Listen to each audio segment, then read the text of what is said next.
Father Abraham is the father of the Jews as well as the Arabs.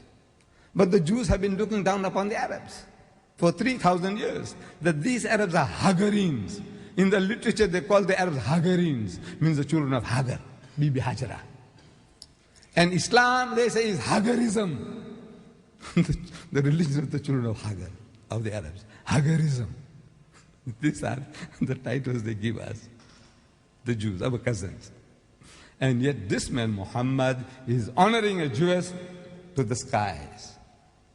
Amazing. It's unbelievable. You can't believe. I said, if Muhammad did that job, why did he do such a thing? It's a silly thing, wallah. It's a silly thing. He's offending the Christians. And he's offending the Arabs. The Arabs, naturally they feel that another Arab woman might have been a likely candidate. Not his own mother, Muhammad's mother, not even his mother, not his wife, not his daughter. When we believe that his daughter Fatima will be the leader of the women of paradise. But no, even her name is not mentioned in this book. Her name is not mentioned. Muhammad's mother's name is not mentioned. Not a single of his wife's names are mentioned. Amazing, this book. So people get puzzled. You see, when they get a book like this, you present them, they are looking for Muhammad, his family history. And you don't find it. You wonder who is his father.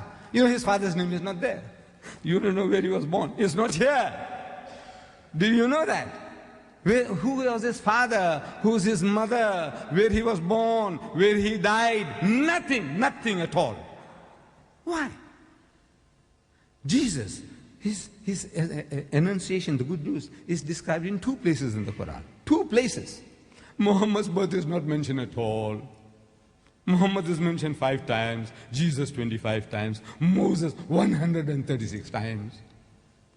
No. This is a very amazing book.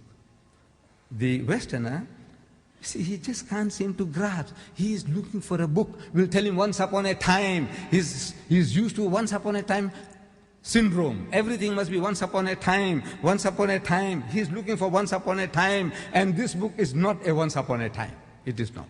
It is a very concentrated book. Therefore, you need an index.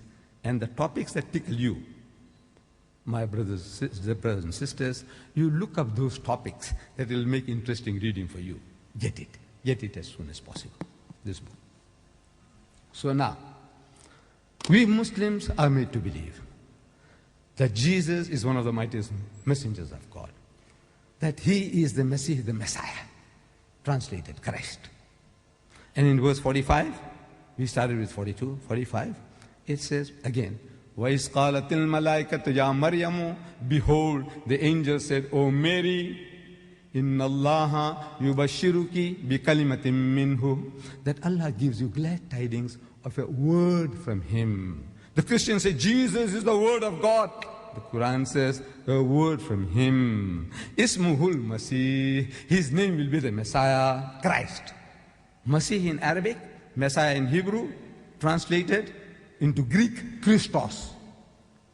And Christos is too much a word to say, so they cut off the os and left with Christ. Christ means the anointed one.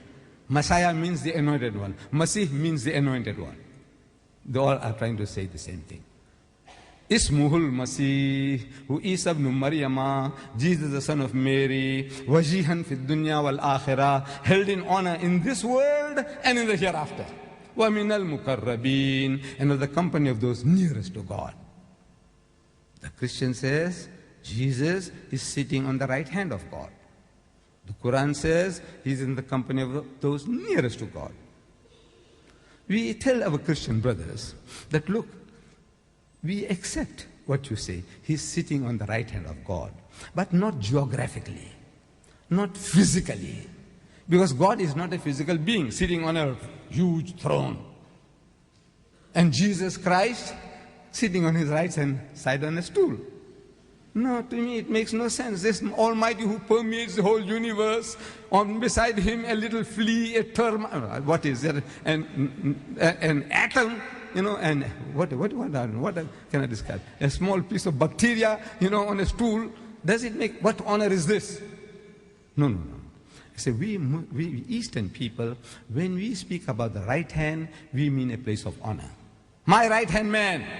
is not necessarily sitting on my right-hand side. He can be sitting on my left-hand side. He can be sitting behind me. He can be in front of me. My right-hand man. I mean, anything I want to discuss, I have a problem, I want to consult, I consult my right-hand man. But my right-hand man will be sitting on my left-hand side. No, no. This is the figure of speech to say a person, a position who occupies a very important position in my estimation. That's what it means, right hand. So we say right hand, yes, sitting on the right hand of God, not physically, not geographically, but in status. He doesn't have to sit on the right hand side. So now these are difference of seeing at the same thing through different light. You don't have to accept our interpretation. They don't have to. But you say, now look, this sounds more reasonable to say that he occupies a very, very important position. And وَيُكَلِّمُ النَّاسَ, he will speak to the people, فِي الْمَهْدِ وَكَحْلًا, in childhood and in maturity, وَمِنَ الصَّالِحِينَ, and he shall be of the company of the righteous. This is Jesus. He will speak in childhood and in maturity, and he will be in the company of the righteous. This is again confirmed in the Quran. The statement is made in chapter 3.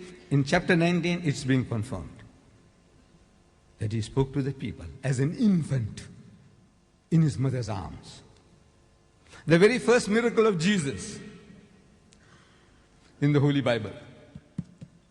You find that in the Gospel of St. John, chapter 2. That Jesus and his disciples and his mother were invited at the marriage feast at Cana. Cana is the name of the place. Marriage feast at Cana. The very first miracle of Jesus, according to the Holy Bible. He is invited at the marriage feast at Cana, and the people run short of wine. So his mother comes to him. John chapter 2, I'm reading to you. His mother comes to him and says, son, look, these people have run short of wine. I know in the back of our minds, I know you got mysterious powers, you can help them to solve the problem.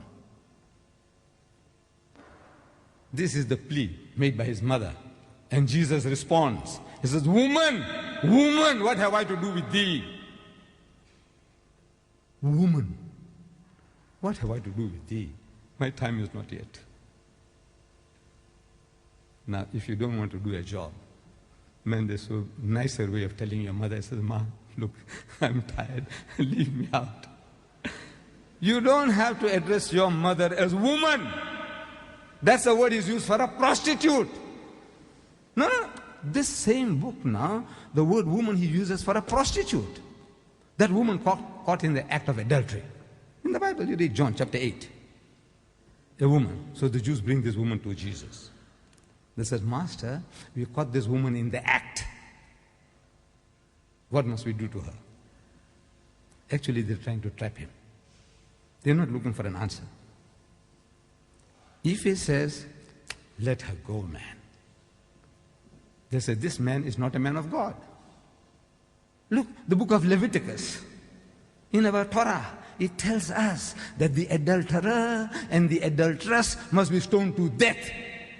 Is he a Messiah? Can he be the man of God? He says, let her go. He's rejected. If he says, stone her, they'll kill her. And adultery was not a capital crime in the Roman Empire. So they catch you. I said, why did you kill this woman? He said, our Messiah says so. So he's beaten the devil in the deep. He's in conflict with the government, the laws of the state. Either way he loses. Heads I win, tails you lose. So what does he do? He's also a Jew. Look, these are Jews, are geniuses. I'm telling you. No, they are our cousins. They always beat us, you know that. They always got one on us. You go into an agreement that, we, resolution was a 342 or 424. This is now, they're going to let go the occupied territories for peace. Occupied territories. So now, they said, right, we move this for you to implement your part of it. He said, no, you haven't